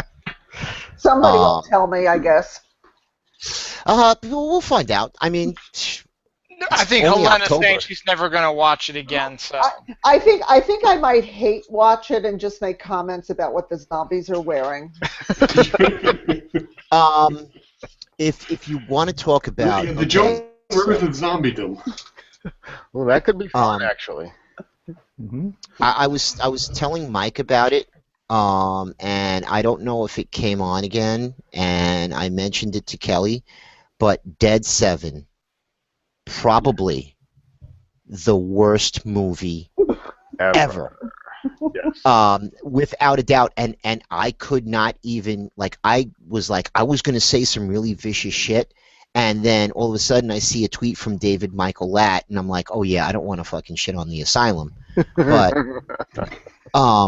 holy crap, it was just so Awful. you want to know something? I mean, if there was a way we can get Kelly to see it, but he'd have to pay for it, because then he'd stop complaining about Troll 2. I was I will sad that never stop complaining about Troll 2. What was that, Helena? I was sad that I'd missed it, so I'm very happy to hear that it was so god awful. Well, it was written by Nick Carter, and he's not a writer. We lost Mike. What happened? Mike. It was just. I mean, the only redeeming quality that that the movie actually had was everybody died. Yeah. And seriously, everybody died, but it was just there was nothing. It was Nothing. It was. They took themselves too seriously. There was bad acting. I have no idea what Joey Fatone was doing. He sounded half of the time he sounded like the pirate from SpongeBob SquarePants, and then there was other times when he wasn't doing this accent at all, you know. And there was times when he was acting like the Cookie Monster almost. You know, it was like I just couldn't. You know, if they were trying to go for over the top stuff, they just weren't hitting it. Yeah. It's like they were trying to do the Cheese Wheel or the Liberty Bell from Zombie Nation and were just missing. I mean, they must have all thought it was funny, but it was just the worst. That's why we need Rabbit. Rab.it. That's right. But let me see. Do we have any comments from the Peanut Gallery? Because Yeah, I don't know if you saw, it was Laura Norman who changed her mind, said Sasha, then Abraham. It wasn't Myrna. So I'm sorry, Myrna. That was Laura? Yeah, she said it right here. She says, I said Sasha, then Abraham. Ha. She connected you to it. Man. Yeah, Myrna saying it wasn't me. I didn't know you had a survey. I'm speechless because maybe I am used to more, I don't know, a higher level of snark submission from Laura. I am shocked. I'm speechless. Laura, Myrna, I'm sorry. Laura, I'm sorry, babe. Are you off your meds? Sweetie, are you feeling okay? She's just not on her game. She was on her game with the birthdays, though. She was definitely on her game with the birthdays, and we didn't thank her at the beginning of the show. Thank you, Laura, because she does provide birthdays every month for us. I'm going to have to... Man, I think she may need an intervention. She said, "Watch it." Those were Myrna-esque responses. Yeah. I mean, and it wasn't just me, Laura. It was unanimous. The whole panel here was like, "Oh God, that had to be." It had to be her. That had to be Myrna. And Yeah, even when Myrna tweeted out that she didn't know there was a survey, I was like, you probably forgot.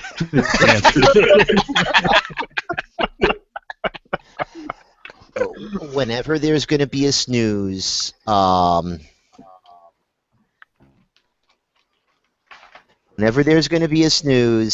always get the link and I pin it to my Twitter profile. So if you don't, and now that link will stay pinned to my profile for a couple of weeks, and then when I set up the next one, I'll change it. But I like to leave it up there for a long time because once this is over, people can click that and they can go right to it and see it from there. So, and usually I'll put a link if there's going to be some interaction from the website. Mm-hmm. I usually link it to the Snews website, which is, ever evolving and changing. So, John. Yeah, Tony, just to get back to Fear the Walking Dead, I know a lot of people hate-watched that show last season and really didn't like it. But for me, I enjoyed it simply from the fact with The Walking Dead, Rick is in a coma and he comes out of it and the world is falling apart. And we go from there.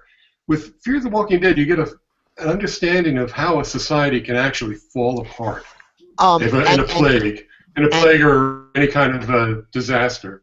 Okay, so I get where you're coming from, and I love that. I love to watch The Fall of Man. I think that's the center will not hold. Right, and how quickly it can degenerate.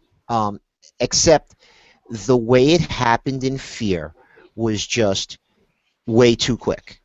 And the reason that I say that is because, well, the biggest problem that a lot of people have, and let me know if you disagree, was that they seem to be like family oblivious. And I binged watched the show. And when you binge watch it, and I was binge watching it, and I wasn't hate tweeting it at the same time, I was actually kind of paying attention to what was going on. And I did pick up on some things, and it did. When you binge anything, it's always better because you don't have to wait. Right. But at one point, and I never picked up on this, the daughter wanted to turn on the TV. And this was after Madison had the conversation with Tobias in the school where he was telling her, the government is shutting all this down. They're controlling the flow of information. So they're keeping a lid on everything. And the daughter, when they were playing Monopoly or whatever in the house waiting for the husband to come back, she said, don't even bother. There's going to be nothing on the news. So, but here's my problem with the way they portrayed the fall. They were in L.A., and there was a riot going on, or it hadn't escalated to a riot yet, but, a homeless guy had been shot, and the father gets the son, and then that, here comes Mike. Nice, Mike. Here comes Mike. Mike, we're talking about fear now, and you got to unmute yourself. A full-scale riot breaks out, and I can understand how that happens. Okay, they spend a good part of a day and part of an evening in the barbershop, then they're forced to leave because a fire breaks out. While they're trying to get to the truck, we get a leg injury, and now we want to go to the hospital. When they try to get to the hospital, the Army is already there. So how do you deploy the National Guard that quickly? Like, it should not happen. It takes a while before you can get that kind of mobilization, unless they were being mobilized and it wasn't being published. Right. They go from that to full-scale, lockdown with fences and all this other crap, and it seems like in a very short amount of time. So that still bothers me a little bit. That and the fact that when I went back and I watched the binge watching, the story was a little bit better, but I started noticing some of the bad CGI, and that bothered me a lot. Especially when they were showing like traffic jams on the highways and stuff. Another thing that really bothered me about that show is this is L.A. Now, Dylan knows Baltimore. I know New York City. I know Philly. Okay? If something like that was to happen in a big city, there's no way you're going to be able to just drive right through downtown the way they did at the end of that show and not see thousands and thousands and thousands of zombies. There should be literally thousands of zombies and or thousands of dead bodies all over the place. What happened to all the people? Like, everybody was gone. And I just find that hard to believe. They didn't have a hard time finding an arena full of freaking zombies to overrun the hospital, which was pretty good. But, plus the fact that the zombies don't run, or they run when they want to. I mean, to me, it was just more. I dislike the characters, I think, and maybe they'll. I mean, there's only so much character development I guess you can do in 6 episodes, but I think the original 6-episode Walking Dead did a pretty good job of building up some character, and gradually you spend more time with them, you start learning more about them, and maybe hopefully that'll be what's going to happen here, because we're going to get a double dose of them before we get The Walking Dead, because the way it's probably going to go is they'll do 7 or 8 episodes, then they'll take their hiatus, Preacher's going to come on, maybe something else after that, and then it's going to be the last half of Fear the Walking Dead is going to lead into The Walking Dead season premiere. So you're going to get Fear the Walking Dead, a break for a little bit, then Fear the Walking Dead Part 2, and then it's going to be Walking Dead, so you get the full thing. So maybe we'll be able to get some character development, and we'll see. But that was what annoyed me the most, was the character development and the characters themselves, because it's an interesting idea to see how a society can crumble as it does in such a short amount of time with an event like this happening, and to make it realistic. So. You see, the thing that I find a little bit hard to believe, and if you watch Flight 461, if you go to AMC and watch Flight 461, they have it in one big chunk. It's 16 minutes long. The beginning of the fall of society, in my opinion, begins with the loss of power. As soon as you lose electricity, that will make things really spiral down out of control really quick, because you've got no way of keeping your food refrigerated. There's no communication, et cetera, et cetera, et cetera. Things along those lines. All your creature comforts are gone. So that's the one big thing. And I think that the power grid should not go down that quickly. It should, depending on how you get your power, when they run out of fuel, it should stop, or it gets shut down, whatever have you. But, I mean, it just seemed to me that there was that really, really quick, it started out as a slow burn right from the beginning of the show, but it was only a couple of days from the time that the kid wakes up and sees his girlfriend eating the other junkie to the time that they're all fleeing for their lives and stuff, and they're back in the house. It's less than a week, and I could see how that could happen, but I don't think they thought it out. I think they were working on the budget constraints. I'm just glad a couple of the zombies were kind of hot. Well, okay, so this will bring back to what I've said from the beginning, back in the Snarkalic Radio days. Everybody forgets that in season 1, them zombies were fresh and they would run. And you go back and watch season 1, and those zombies were quick and running. Now it don't make a difference how long you've been a zombie. You look like you've been around for a little while, and you ain't running fast. When Reuben Blades was being the Pied Piper to the zombies in, I think it was the second last episode of Fear, when they're making their raid on the hospital to get everybody out, he's just walking down the street, and here comes this shuffling crowd of zombies. They're not running. Why not? They should have all been fresh, a couple of days old. The zombies in Atlanta were older than that, I'm sure. And there still wasn't enough zombies in Atlanta. Yeah. There should have been. They had a couple of those hot zombies jumping on trampolines or something. It would have been nice. They don't ask for much. Hot zombies on trampolines. So how does one get a hot zombie? Does one throw gasoline on one? I don't know. I just go back and I'm not a big fan of the show beyond Hot Zombies, which was kind of nice at the beginning, and I just don't really like any of the characters. I want them all to die, except Reuben Blades, who's pretty good. Yeah. And also quite the singer. Search him out on YouTube and watch some Reuben Blades music, because he's a dude. Well, out there in LA, you look for all the ones in the tank tops. Yeah, well, secret scientists. Right. There should be some bikini-clad zombies also. Oh, no. With boob jobs. Yeah. Well, yeah, I mean, Silicon's hanging out. in the water, this season, who knows? We might see a lot more.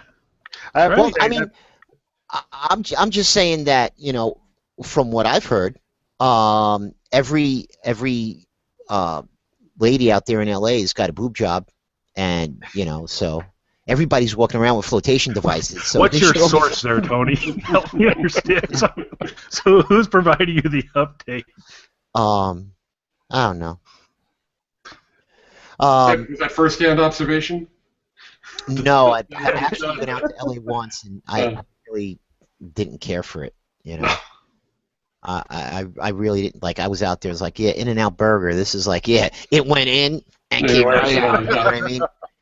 That's why they call it the In-N-Out Burger, I figured. Yeah, you got to eat at the In-N-Out Burger. Yeah, it didn't last long enough for me to really enjoy it. Went in one end, came right out the other. I was like, whoa. Yes, overrated. Thank you. Well, we have to get you out here to the Midwest, Tony, to go to Culver's for a Butterburger. There you go. Now you're talking. Yeah. Okay, so is that made out of pure butter, or? No, just the buns. They're butter buns. Is that why they call it a slider? Yeah. Kind of makes it smooth going down. An explosive coming out? No, they are fresh. Goodbye. Where is the place where they have the burgers that they instead of using a bun they use donuts? Sweet donuts. Yeah, they use Donuts, Krispy yes. Kreme. Yeah, so Krispy Oh my Kreme. God. They have a hamburger, a bacon cheeseburger Oh my God. in between two Krispy Kremes. Yeah, there is a place like that. Yeah, the only Slathered way in that you like can make that Velveeta better or is something put like that. the only way you can make it better is put some vanilla ice cream on top. Just Yeah. Oh. have your dinner and your dessert at the same time. Ugh. Mount Sinai Heart Center. That's where they. Yeah. Well, that's where you end up. Well, eating that crap. Ugh. That is nasty. But yeah, I'm looking forward to Fear. I would suggest, hey, Flight 462, watch it. If you can get a chance. I don't know if they're going to be marathoning it, but I would suggest DVR it and really do a binge.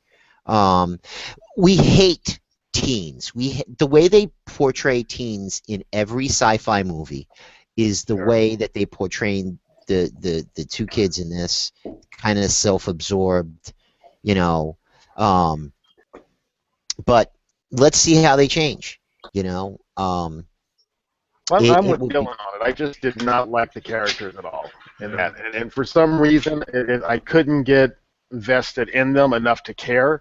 And you know, I know that it was a short season, but honestly, if you look at Flight 480, whatever it was, 462. I mean, yeah, of course, I was more interested in the people on the plane in just a few seconds than I was in, you know, watching these people run around. That entire family could have been killed, and they could have just started mid-season with random people off of the street and started the camp following them with the camera, and I would have been perfectly happy watching that. Well, and I will say that, you know, with because I binged and I was really paying attention, Mhm. I really didn't like the father. He was too, you know, Yeah. he was way too liberal. Didn't like Madison. I mean, my favorite character and a lot of people's favorite character is Tobias, and we wanted to see him survive because that kid was cool and he was badass. But I like the dude with the yacht. You know, I just can't remember his name, so he's not that memorable. With the yacht. The dude with the yacht. Yacht dude. Yacht dude. Yeah. That's what we like to call The Did dude we with ever- the yacht, captain. the bad CGI yacht that when they looked through the viewfinder, it seemed like the waves were going up and down and the yacht wasn't kind of moving with the current. You know what I mean? It was like, oh yeah, look, there goes some more bad CGI. We're gonna But say yeah, I say again? Helena was going to say something. Yeah, I was just, did we ever figure out what the connection was between Yacht Dude and Junkie Kid? That why was he so interested in this twit? Oh, he kind of explained that, and maybe it's one of the points that you missed because when you're a junkie, you find ways to get what you need. Okay. And he the boat dude was like, you're someone that your skills are going to be something that might be useful to me. Okay. You obviously didn't know him then. It's from the Rick Grimes Leadership School. Well, Who's the Rick Grimes of junkies? So. in a roundabout way, that did pan out for him because his family came looking for him, and if it wasn't for that, they would not have gotten out of there. But then again, the place would not have been overrun with zombies, but they were going to kill him anyway. They were going to, euthanize everybody that was there because that's what the plan was. Cobalt, I believe, was what they called it, Plan Cobalt or whatever, where they were going to kill everybody. Mike? Yacht Dude is named Strand. Strand, yes. So, you watched Fear, didn't you? Yes, I did. And your thoughts on like who in that cast would be most likely to wear that ram's head?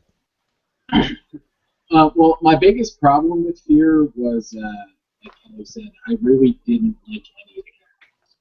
Okay, I'm having a hard time hearing you, dude. You're having a hard time hearing me? Yes. Any better now? A little bit. Sounds like you're talking into a can. Any different? It's about the same. Hold on, try it now because I just raised your volume on my end. Not that it's going to help anybody else out, but at least I'll be able to hear you. What about now? Well, that's better because I raised your volume. Well, thank you, Tony. Thank you for allowing me the extra volume. Can you hear me? Your problem So was... Mike, can I just ask one quick question? What the hell are you talking into that's glowing? The red glow. So you're welcome. This is just something special that I prepared for tonight. It's very nice. Oh, thanks, Kelly. Yeah, so I agree with Kelly. I do not like any of the characters in the show, and I want to see them all. So, and that could potentially happen because we can only hope. I think it's hysterical that in this day and age with internet and stuff that anybody thinks they can keep anything a secret.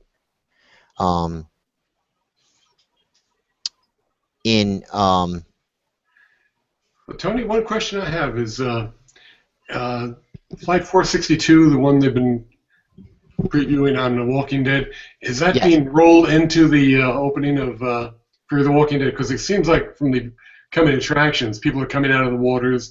Looks like people are been in a crash or something. I get the feeling that they're blending that. Well, they did say that somebody from that cast, and the guess would be that it's either the Asian girl or the kid that are on that plane, who are basically the two main characters in that web series, are gonna. I hope it was both of them, because again, you got to watch it and see it to the end if you haven't, because some people, you know, when the commercials come on and that's when they show that, get up, go to the bathroom, and they miss it. I made sure I caught every episode, and then I went to AMC and I watched it all in one shot, and they're pretty awesome. And I said the same thing that I'm hearing from you guys. Like, I like these characters. Why couldn't they do this for the actual show? Because it's really cool. And I think they tried to put in a lot of... Oh, Mike just dropped out again. I think they tried to squish in a lot of character development and a lot of story into 6 episodes. And I think it'll probably be better starting out the season, because they know they'll have a little bit more time, so they could stretch things out a little bit. They don't have to try and dump so much at you at one time, and it looks like it's going to be awesome. Well, I'm looking forward to it because I want to see the underwater zombies and I want to see them on a boat. So, you know, for some reason, the life on the boat just fascinates me during the zombie apocalypse, and I want to see them, underwater. So. I don't think being on a boat, unless you're going someplace specifically, is really a good idea. But see, that's going to be part of it. I'm like, what are they going to do? Do they have a destination? Do they think they can wait it out? Or they, so I kind of want to see the boat aspect of it. Like, like I always would have been. I'd love to see a movie where a zombie outbreak happens on a cruise ship. I want to know what's going to happen. I just think that would be fun. So.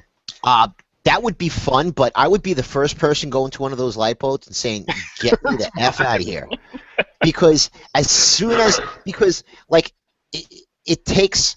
It's not like a boat where you can just walk up to the wheelie thing and spin it and make it go where you want to go. It really. You got to know something. Well, there you go. And Kelly's muted and he's saying shit, and he muted himself. So Keep on talking, Kel, because we The can't hear wheelie thing? Really? Yeah, The wheelie thing? you. Yeah, Spin the wheelie. spin the wheelie thing. Spin the Arr, wheelie. go to the Go wheelie where you thing want there, to your go. mom. It doesn't work with a cruise ship. Hey, look, there was a cruise ship that left out of Bayonne. It was the same place that I left from on my cruise. It wasn't the same ship though.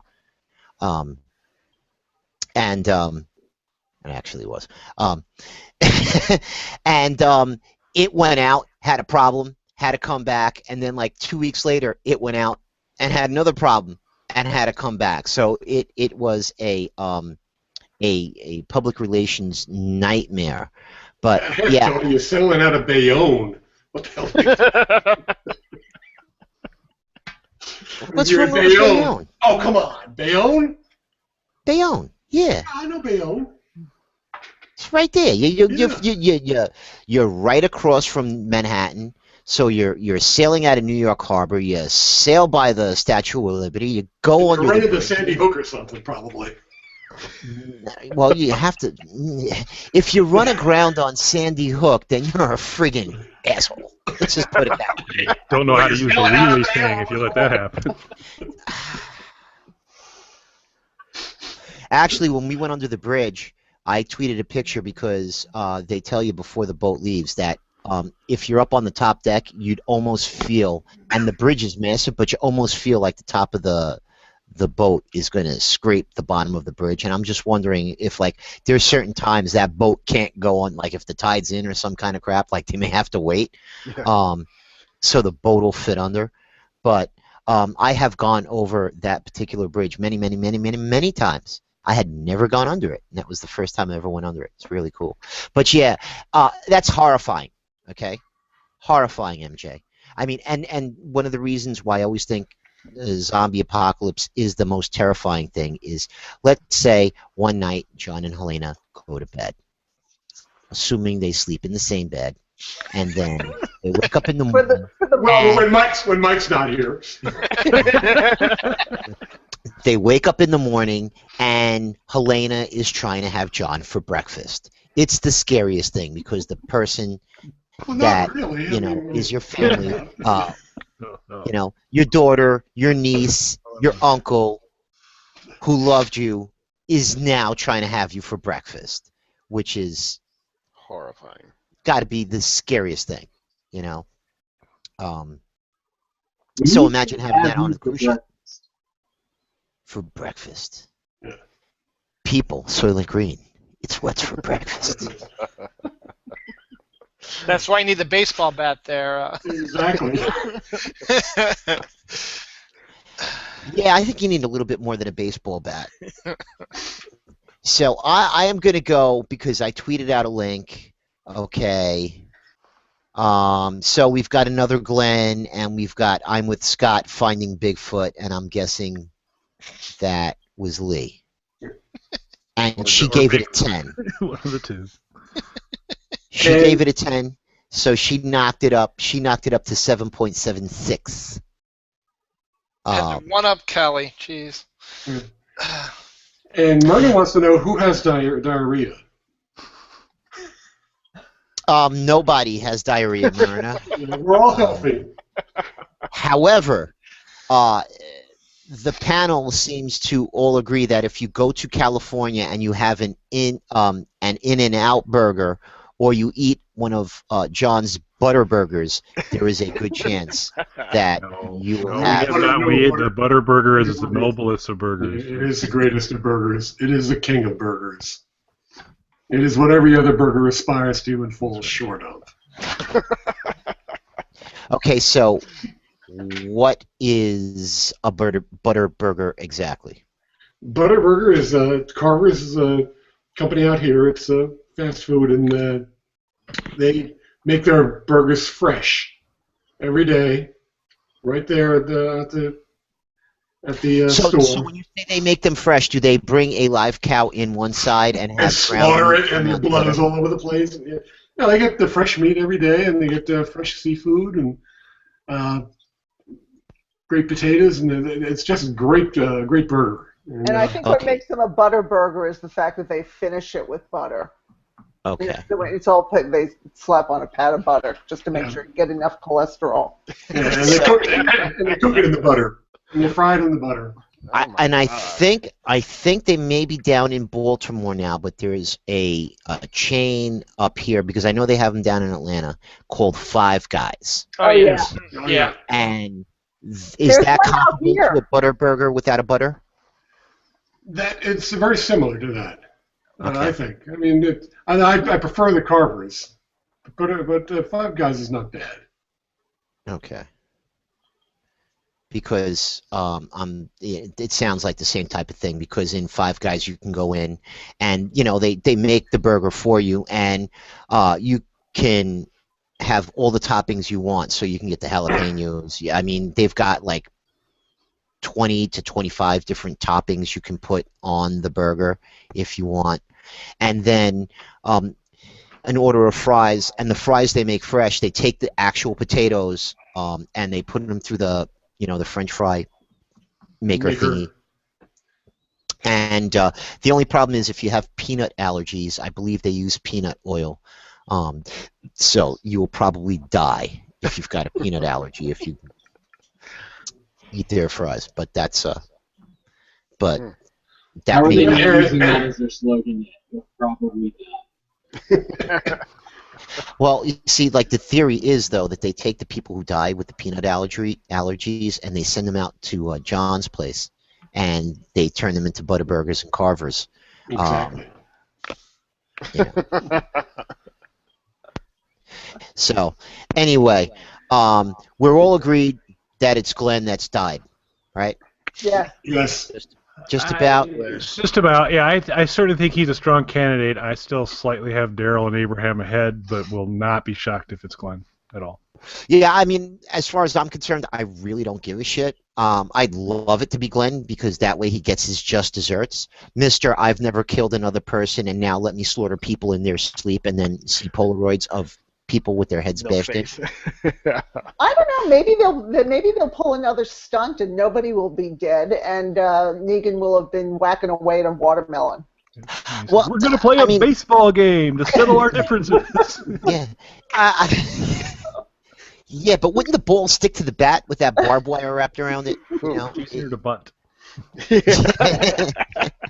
And you can't throw the bat either, But then, hey, yeah, that would be Rick's devious plan to get the bat away from Negan because that bat is the source of all his power, right? It'd be like Neptune's trident, That would be fun. Rick would be the third base coach going, "You can make it, Coral. You can make it." Where's Coral? I'm telling you, I was watching that thing. I was like, he's looking for that phone. He's itching. He wants that phone. Poor Rick. Poor. How long have they been in Alexandria? I've been trying to figure this out. They did do a little bit of a time jump, but they've been in Alexandria for less than a week, I think, or maybe about a week's worth of time. I know there was a time jump in there, so it's probably been a little bit longer because they were able to complete the expansion that they wanted to do. But, I mean, they were in Alexandria literally for 2 days when Morgan showed up. And that was a whole season. Yeah, but you had to give time for Carol Ben to develop with Tobin and Carol hanging out. So that couldn't have happened in a couple days because Tobin's an idiot. So, I think with the time jump, it's been probably about a month, maybe. Yeah, they haven't been there a long time, and it's just mind-boggling that in every season they've had one or two main characters go, and this season they haven't had anybody who I consider, because whoever gets killed is not getting killed this season; they're getting killed next season. So, Denise is not a main character. All the red Porchdick, shirts. Yeah. all the red shirts. It's just so funny because every time, when they had the last meeting, there was a whole bunch of people we've never seen before. Yes. And like it just always makes me laugh. Like at the end of the governor's first reign, when they came back with that school bus full of people, I was looking at the people, and then especially because like I binged, and right before they premiered the next episode, you see the final episode and you see the people coming off the bus, and I was looking for those people when they started the season off, and I was like, none of these people, none of these people were on the bus. Where did they all come from? It's all different, it's funny. But I think we're done. West Coast zombies can swim. It's California, dude. Hey, Tony, before we go, Mike and I have an announcement, if Mike is still there. Oh, I'm still here. Oh, okay, so you're getting married? Are you finally announced it? It was only a matter of time. I think we all knew that. No. Kelly and I have a special. No, I wish you weren't still here, Mike.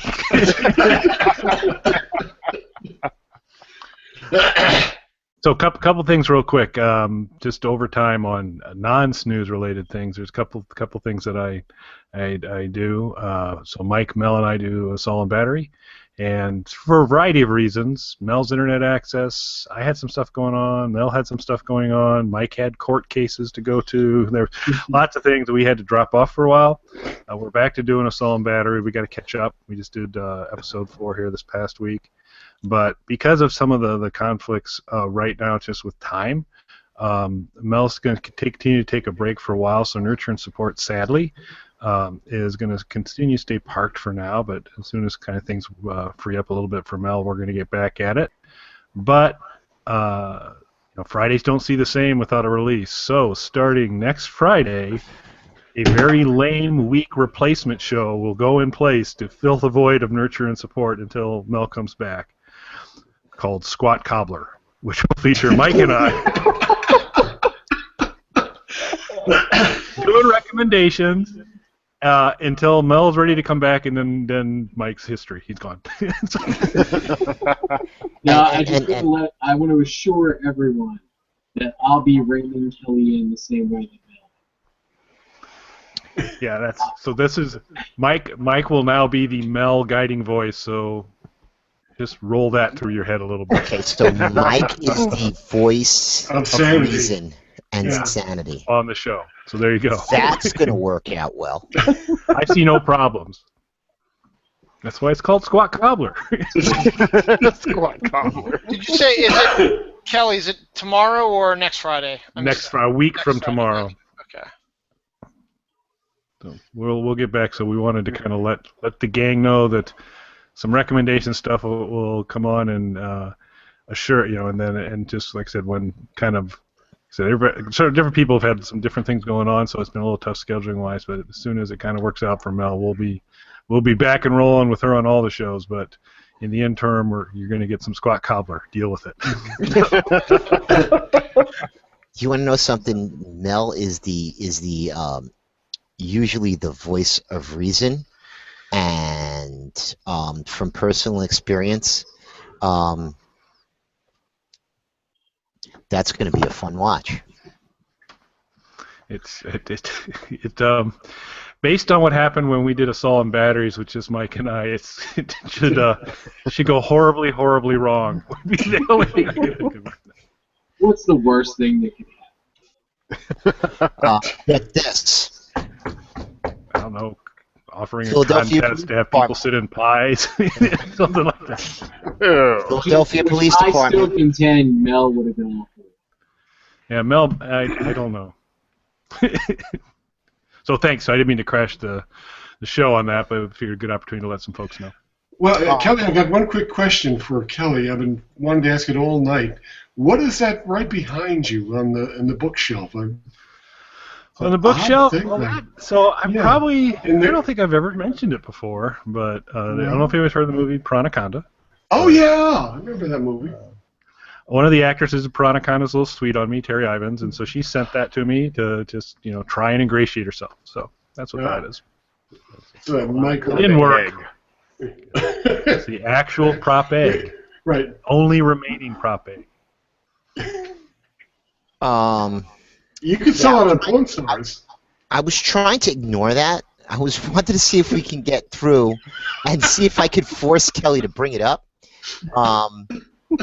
John was there for me. Yeah. Did he? Okay, so how much did he pay you? He offered to buy me some Butterburgers. And of course, a pipe With bacon. Squat. And a squat cobbler. Oh boy, I am. Oh man, I gotta find the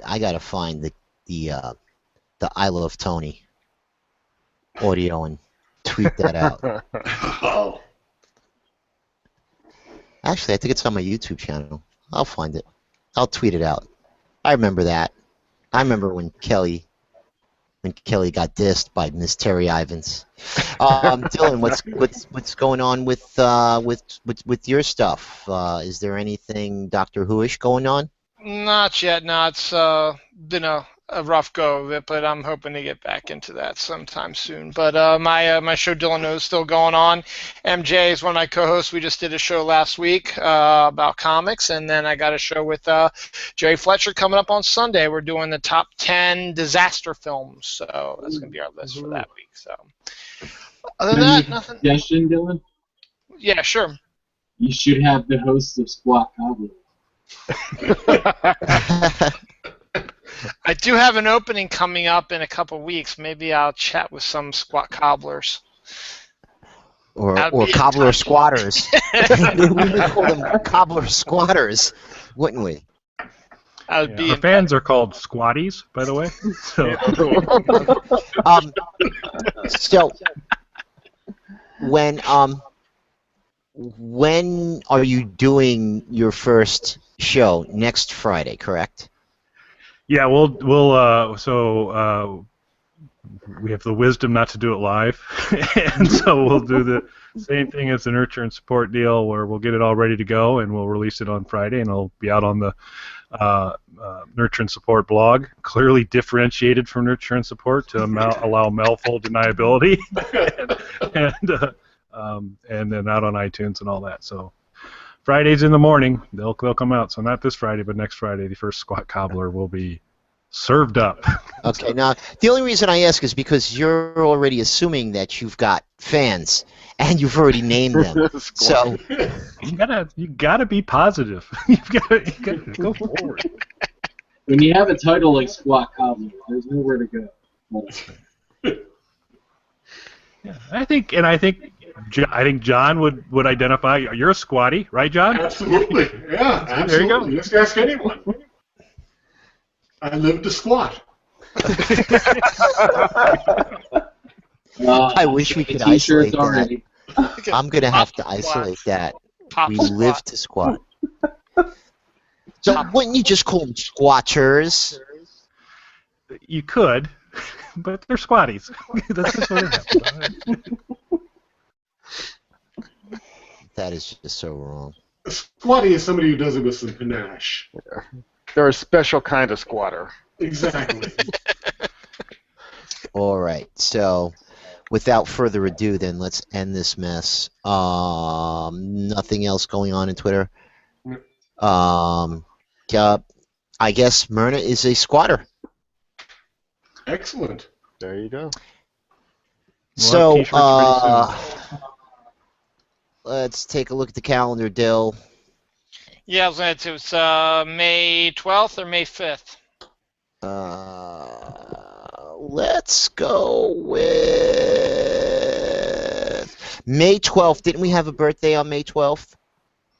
Yeah, it was Rob Mulig, I think. Yeah, Rob Mullig's on the 12th. Yeah, so that would probably be a good date to hit then. Sure. Yeah. Let's do the 12th.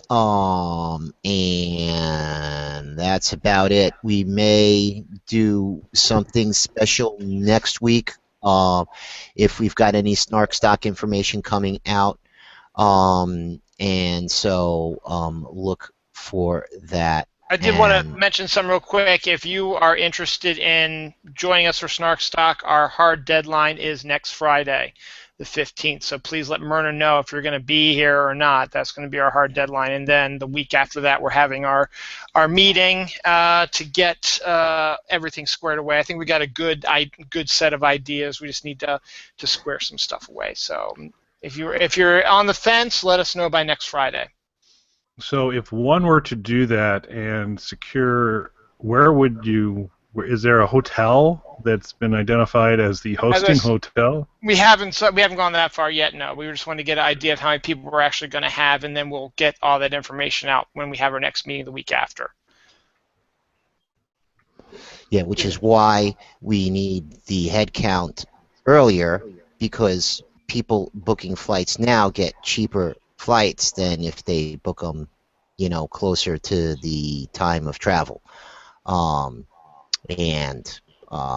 having said that, I think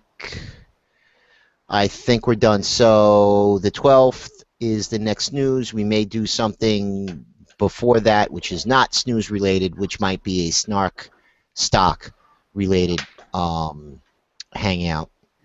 And hey, if we can get everybody on that RAB IT thing, if we're going to watch a movie soon, we'll let everybody know about that, and that might be a good way to get everybody together so we can share information about Snark Stock also. That way we don't have to broadcast it, and everybody can be in the same room, and we can share them. Do they allow, can you do file sharing through that website also, Cal?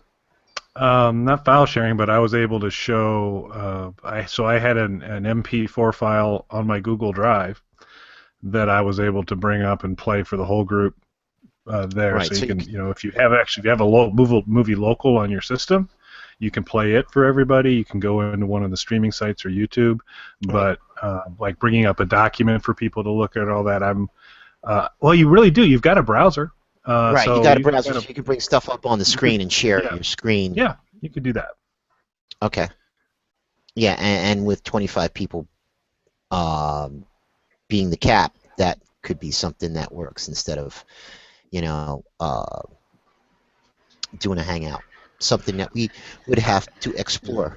So I think the audio visual kind of just as a voice conference call, I think it's superior to a hangout. So even if you're not doing that, if you guys just want to get together and talk, I think you ought to give Rabbit a try. I think you'll like it.